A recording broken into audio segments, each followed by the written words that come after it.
If you're thinking about visiting the Grand Canyon and are trying to figure out what to do at the Grand Canyon South Rim, then you're in the right place.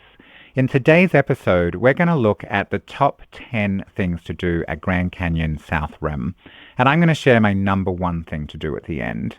Hi, I'm James Ian, and I've written numerous guides and published several itineraries for Grand Canyon National Park. By sharing the top things to do in Grand Canyon National Park, I'm going to help you have the best trip possible. If you're watching this on YouTube, like and subscribe right now. If you're watching or listening to this somewhere else, follow my podcast to get the episodes as they come out. Knowing all the things to do at the Grand Canyon South Rim will help you avoid missing out on some super fun activities and that sinking feeling that you can get when you get back from your trip and have someone tell you about their favorite activity at the Grand Canyon and you didn't do it because you didn't even know about it. Now, I've written an article with the top 30 things to do at the Grand Canyon, but I'm only including the top 10 in this video. In order to narrow the list down, I'm only focusing on the South Rim, but there are activities at the North Rim, the West Rim, and, of course, inside the canyon itself. To see what the other 20 activities are, click on the link in the description below to read the article on my website, parkscollecting.com. And be sure to stay to the end where, of all the great things to do in South Rim, Grand Canyon, I'll be sharing my favorite, and it may surprise you. Let's take a look right now. Welcome to National Parks Collecting with James Ian, the National Park expert. He is here to help you have the best national parks trips ever. Get tips, discover hidden gems, and learn all you need to know. This is your path to collecting national parks experiences, memories, and maybe even a stamp or two. Remember to stay to the end when I'll be sharing my number one Grand Canyon activity. You'll want to know all about it before you go. What's the most logical thing to do in Grand Canyon National Park? Now, bear with me here. Not everything in this episode is quite so obvious, and I will give a little bit more detail. It kind of goes without saying, but of course, the main reason everyone goes there is to enjoy the views, yeah? So the highlight of any trip to Grand Canyon is to see the views, for sure. Nothing can quite prepare you for just how awe-inspiring and immense the canyon is. And this is a tip that may also seem obvious, but a lot of people don't do this. But there is more than one viewpoint, and the views do vary depending on where you are. So each has a different view, and you should absolutely 100% see the views from as many different viewpoints as you can. There are dozens of viewpoints along and below the South Rim. In fact, there's about 50 on the South Rim alone, and it's totally worth seeing the canyon from different vantage points. So walk around Grand Canyon Village at the South Rim, get the shuttle west to Hermit's Rest, and drive east on the Desert View Drive and soak in all these amazing views. What's something you should do at the Grand Canyon if you can? I don't mean to be rude here, but you should take a hike. A literal hike, of course. I know not everyone has the mobility to hike, but if you do, there's a wide variety of hikes to enjoy, including extremely challenging hikes down into the canyon itself, all the way down to the river, but there are also easy hikes along the rim. Some of my highlights are, 1, the Trail of Time. If you're interested in geology and natural history, one of the best things to do at South Rim Grand Canyon is to walk the Trail of Time. This is an interpretive walking trail along the rim that's designed to be a geologic timeline. So in addition to providing frequent views of the canyon itself, each meter that you walk on the timeline trail signifies 1 million years of Grand Canyon's geologic history. So it's super fun and super cool and really interesting. It's 1.3 miles to Grand Canyon Village and then another 1.5 miles further along to the end of the trail. Another trail is the Rim Trail. It's exactly that. It's well-defined and easy, mostly flat trail along a 13-mile stretch of the South Rim. It starts at the South Kaibab Trailhead east of Grand Canyon Village, goes through the village, and all the way to Hermit's Rest west of Grand Canyon Village. Most of the trail is paved and wheelchair accessible, and of course you can walk the entire length, but it's also really easy to hop on and off the shuttle bus, so you can just walk parts of the Rim Trail and get the shuttle the rest of the way. Another highlight is the Bright Angel Trail. This is the most famous and most popular trail from the South Rim down into the canyon, and it goes all the way down to Phantom Ranch, where you can stay at the bottom of the canyon. To do the full 9.9 miles each way out and back hike, you should stay overnight in the canyon, whether that's at Phantom Ranch or at a primitive campground nearby. However, it is also possible to hike halfway down in one day if the weather's not too hot and if you're very fit and if you're adequately prepared, down to Havasupai Gardens. It's about halfway down. It's the maximum, the absolute maximum that rangers recommend in a day. And even then, be careful that you don't bite off more than you can chew. There are other turnaround points, which is really great. You can just do a very short 0.7 mile hike to a tunnel that crosses the trail. It's kind of fun. There's also, you can hike down to 1.5 mile or 1.5 mile rest house and 3 mile rest house. The other main trail from the South Rim to the Colorado River is the South Kaibab Trail. This trail was actually blasted out of the canyon walls back in the 1920s. At 7.1 miles each way, it's shorter, but also steeper than the Bright Angel Trail, and there's no water along the way. However, again, you don't need to hike all the way down. Popular turning points for day hikers include Uar Point, that is 0.9 miles each way. There's also Cedar Ridge, which is about 1.5 miles each way, or Skeleton Point, which is 3 miles each way, and the farthest point recommended for a day hike. If you plan to hike all the way to the river and overnight in the canyon, what many people do is hike down the South Kaibab Trail and then up the Bright Angel Trail the next day. It's a nice loop. What's a great activity to do at the Grand Canyon if you want to see the canyon in its best light? I highly recommend seeing the sunrise, or the sunset, or even better, both, over the Grand Canyon. The canyon is especially beautiful at sunrise. You can see the sun peeking over the top and then slowly bathing the canyon's outcroppings in this really gorgeous, soft golden glow in the early morning light. It's really magical. What's the best place to see the sunrise at Grand Canyon South Rim? The most popular place to see the sunrise at Grand Canyon is Mather Point. It's an outcropping with an expansive view in all directions, and it gives you great views of the sunrise and the early morning views. Some other great spots to see the sunrise over Grand Canyon include Maricopa Point and Hopi Point along Hermit Road. The other best time to see the canyon is at golden hour, which is the hour before the sunset. Again, the light is really soft and glowing, and then of course you can see the sunset itself. So what's the best place to see the sunset at Grand Canyon South Rim? The most popular point is also Mather Point. However, it's also the most crowded and definitely not the only place to see the sunset. Other great sunset spots for Grand Canyon include Lookout Studio, Hopi Point, Yucky Point, Pie Point, and the Geology Museum there, Lipan Point, Grandview Point, and Desert View Watchtower, all great places to see the sunset. What's one of the most iconic things to do at Grand Canyon's South Rim? Perhaps the most famous activity at the South Rim is to take a mule ride. Since they were first offered in 1887, more than 600,000 people have taken a Grand Canyon mule ride, and it remains one of the most fun things to do in Grand Canyon. There are two types of trips. One goes into the canyon along Bright Angel Trail with an overnight stay at Phantom Ranch, and the other is a shorter Canyon Vista Rim ride. The Canyon Vista Rim ride is 3 hours, about 4 miles, with 2 hours in the saddle. So you ride for 1 hour through a ponderosa pine forest, then you spend about an hour at a viewpoint overlooking the canyon, and then another hour riding back. Wranglers accompany you, and they stop at least 6 times to provide information along the way about the canyon's geology, the history, ecology, etc. I will say that if you're not used to riding, 2 hours in the saddle is probably enough. I have a confession to make. I'm including mule rides here because they are an iconic thing to do at the South Rim, but I'm not used to riding. I'm not a rider, and by the end of the short trip that I did, my legs felt like they were literally being pulled out of my body. I was never so glad to do anything as get off that mule at the end. But if you like to ride, or are better at it than I obviously am, then go for it. Yeah, you'll probably love it more than I did.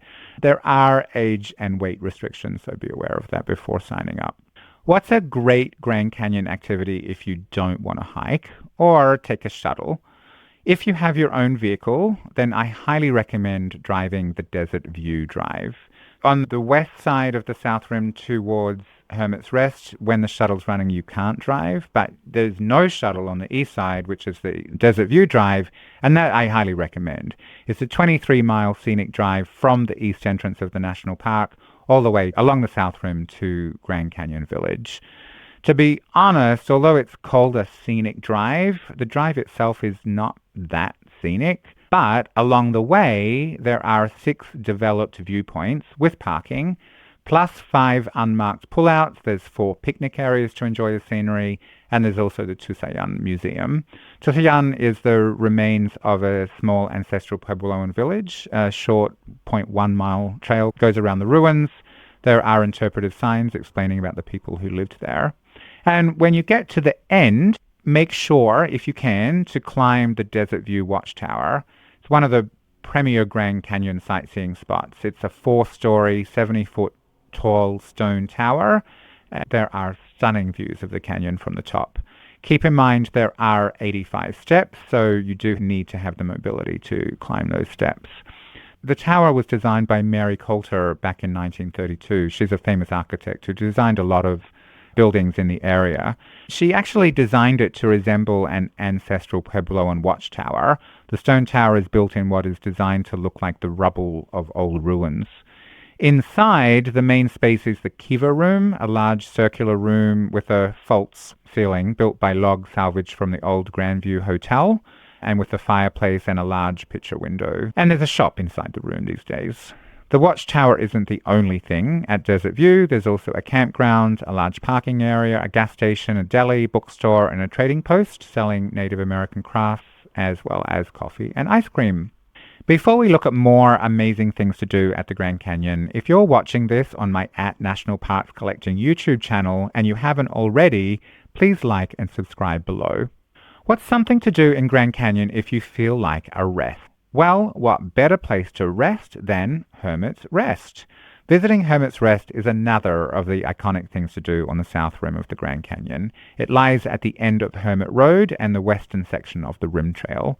It was designed by Mary Coulter in 1914 to resemble an old miner's cabin, and it uses a lot of local stones, and it has a really large front porch. However, the most impressive thing, probably, I think, is the enormous alcove fireplace. It's actually big enough to stand inside. Kind of amazing.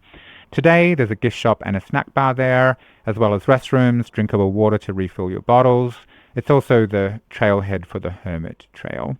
What's a great activity to do at the Grand Canyon South Rim if you like history? When you visit the South Rim of the Grand Canyon, you should definitely explore the History Room. This is at Bright Angel Lodge, and Bright Angel Lodge, designed by architect Mary Coulter, was built in 1935. The History Room at Bright Angel Lodge is one of the most famous Grand Canyon attractions. It's not that big, to be honest, so it's not going to take a lot of time, but it's worth a look for sure. There are photos and other displays there that highlighting the history of the lodge and the canyon. The highlight, however, I think, is the geologic fireplace that was also designed by Mary Coulter. I kind of geek out over this, but how cool is this? The fireplace is built of rocks and stones from all of the major levels of the canyon, starting with the rocks from the Colorado River, layered following the same layers as the canyon, and culminating at the top with the youngest rocks from the canyon's rim. Super fun. What's something you should do at the South Rim if you want to learn about the geology of the canyon? You look at the canyon and you see layers of rocks of different colors, layers of rocks of different consistencies, layers of rocks of different sizes. I guarantee it will bring out the amateur geologist in you, and you didn't even know was hiding inside you, but suddenly wants answers. So what better place to satisfy that sudden thirst for knowledge, at least that I experienced, maybe that's just me, than at the Geological Museum. The Yavapai Museum of Geology, formerly called the Yavapai Observation Station, is the best place to learn about the layers of the canyon and how it was formed. There are 3D models, there's photos, artwork, and a really large topographic relief map that you can learn all about the canyon's creations. The museum is also perched right on the edge of the canyon, and another highlight, there's a really large picture window with amazing canyon views. You can look through viewfinders like binoculars, and you can see Phantom Ranch at the bottom of the canyon. And there's also a gift shop. What's the best place to go shopping at Grand Canyon? One of my favorite things to do at the Grand Canyon when I have some downtime and I want to connect not just to my need for souvenirs and presents, but also to local Native American culture is to stop at Hopi House. Hopi House is the place for shopping on the South Rim. It was designed by Mary Coulter in 1905 to reflect the design of a Hopi pueblo. The rectangular shape and the multiple roofs are stepped at various levels to give the impression of Puebloan architecture from the outside.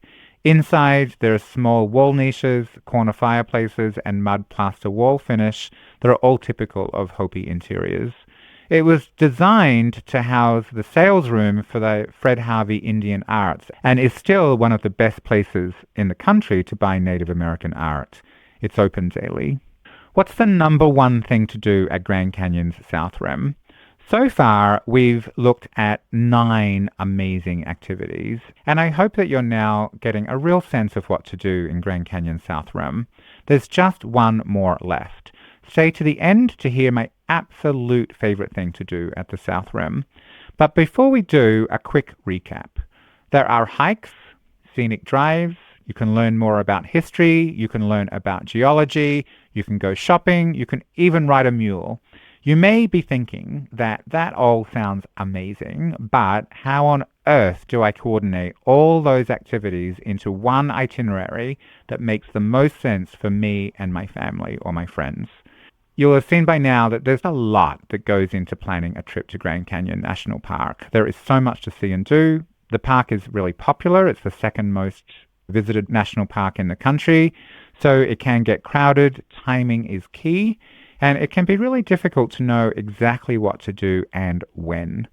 And that's exactly why I created super detailed itineraries for Grand Canyon National Park. There are 1, 2, and 3 day options for the South Rim, and you can find the link to the Grand Canyon itineraries page at the top of the description blocks below the video.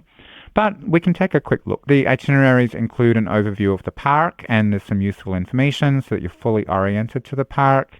Then there's a detailed schedule for each day, and then each activity is broken down into all of the information that you need to include that activity in your trip. There's hiking and driving descriptions and maps. There are alternate activities in the same part of the park if you're traveling with people who want to do different things, tips, timings, and more. Without these itineraries, people often find themselves struggling how to coordinate their time to be in the right place at the right time and see all that they want to do and see in the time that they have available. But with these itineraries, they can just really help take away the overwhelm. So you'll know exactly what to do and when, and how to connect them all in a way that makes the most sense to be in the right place at the right time, so that you don't need to worry about missing out on a highlight of the park or stress about how to put everything together in a way that makes the most sense. Just follow the link in the show notes below the video. Now, as promised, what's my number one thing to do in Grand Canyon National Park? Well, you probably know that I love to hike and do a variety of activities in the national parks. So this may surprise you, but I love spending time at the Tovar Hotel. The Tovar is the most expensive hotel inside Grand Canyon National Park, and it's a great place to stay if you want to splurge or a treat. But even if you don't stay there, which I generally don't, you can absolutely still enjoy it. Tovar is the grandest of the Grand Canyon National Park lodges in classic architecture style, and it's often considered one of the finest of the historic national park lodges. The hotel was built in 1905 for the Atchison, Topeka, and Santa Fe Railway and was owned and operated by the famous Fred Harvey Company. Inside are rustic Oregon pine log beams, native stonework, and plush furniture, but the back porch with the views of Grand Canyon is my favorite place. I love to relax on the porch of the Tovar. It's possibly the best place to see the Grand Canyon and the views while relaxing after a hard day's hiking, just because you're on vacation after all. You don't need an excuse to relax, have a drink, and admire the views. It isn't just about the accommodation and the porch like many of the classical national park lodges and inns. The grand dining room is spectacular, and having lunch or dinner there is another of the best things to do. Grand Canyon South Rim's Premier Lodge has murals on the wall depicting the customs of the Hopi, the Apache, the Mojave, and the Navajo people. You don't need to be a guest to dine there, but reservations are required for lunch and dinner and can be made up to 30 days in advance for non-guests and further out if you have an accommodation booking. So check it out. Highly recommend it. If you want help planning your trip, check the links in the descriptions below. There's a bunch of planning and booking resources that you can use to plan and book your trip. And keep watching my videos to get even more help so that you can have the best national parks vacation ever. And if you want to get notified about the next episode, subscribe and click below.